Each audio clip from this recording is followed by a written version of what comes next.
What's up? So, apologize. I'm sick, so this isn't going to be very long, and it's probably not going to be terribly interesting. But I thought I would touch just real quick on out of the box, and for that matter, ongoing chain maintenance, um, because the subject of depth gauges or rakers, as some folks will call them, kind of came up, and I thought it'd be a good point to touch on it at least. So out of the box, you'd like to think that your chain is set great and ready to go hit wood, and that's probably what most people do.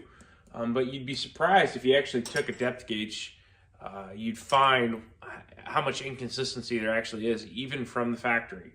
Um, the better quality chains definitely are more consistent, at least that I've seen, versus like just no named Chinese chain or something like that. But and there's inconsistency across depth gauges as well, the actual tool themselves. This is kind of like your standard Oregon or steel that a lot of people have seen, where you just run a flat file across the exposed area.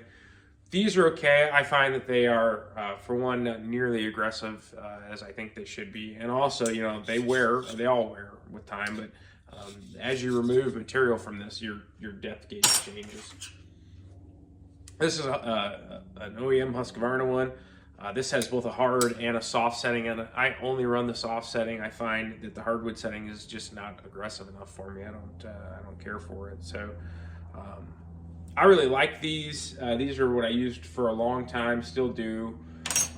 This is the West Coast saw gauge. I like these as well. These tend to fit the chain a little better, I think, than these Husky gauges do.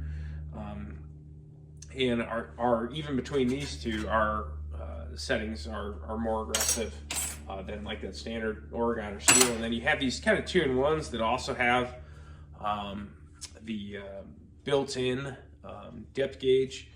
These are really nice, especially for just kind of the regular weekend warrior and whatnot. I don't know why it took so long for a cool tool like this to come out, but there's several versions of these. This happens to be a Farmer Tech knockoff that was given to me with that clone saw to try out.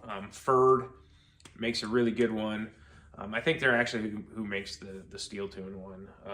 Don't quote me on that, but there are knockoffs on Amazon. I've tried a couple of those too. They work just fine.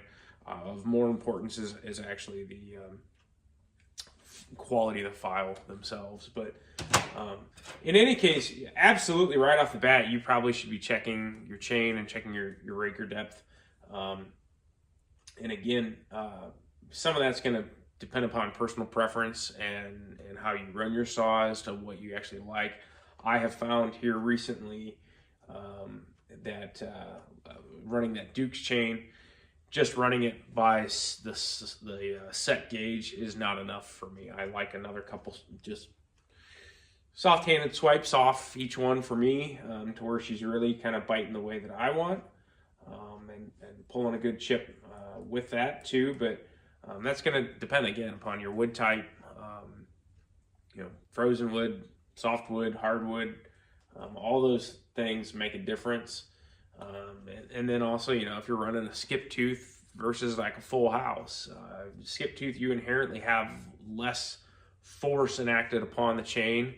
And so, you might be able to get away with a little more aggressive raker setting than you can, and likewise to your actual cutter itself, than you can a full house. So in any case, I guess the point being, make sure you're checking your raker depth gauge. It is in fact what allows the cutter to come in contact with the wood and do the work.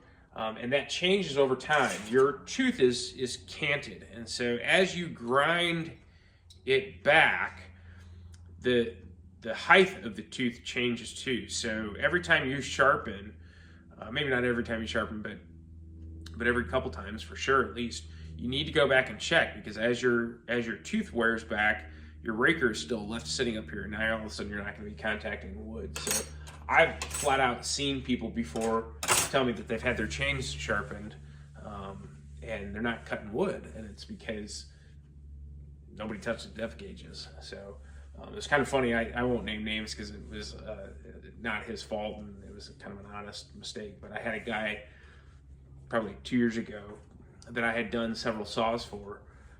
And he called me like a year after I had done them and said, "Hey man, my saws won't cut." And I'm like, "What?" And he's like, "Yeah, they won't cut." And I said, "None of them?" And he said, "No." And I'm like, "Well, where have you been for a year? Why am I just hearing about this now?" I said, "Geez, bring them here. I guess we'll take a look at them and see what's going on." And I took the one outside and put it into a piece of wood. It just smoked.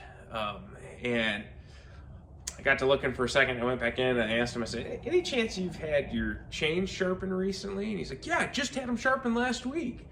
And I looked and I said, "Yeah, they're sharp." I said, "Any chance you've hit the depth gauges?" "Huh?" So I went in and hit all the depth gauges and went back out, and man, they just chewed through wood. And he goes, "Son of a gun, I learned something today." And so, point being, check your depth gauges. They play a very critical role in what's going on there. Not just the sharpness of the tooth. That's very important too, but it doesn't matter how sharp your tooth is if it can't cut the damn wood or it can't reach it. So anyhow, a little bit about depth gauges, and hope that helps. Thanks.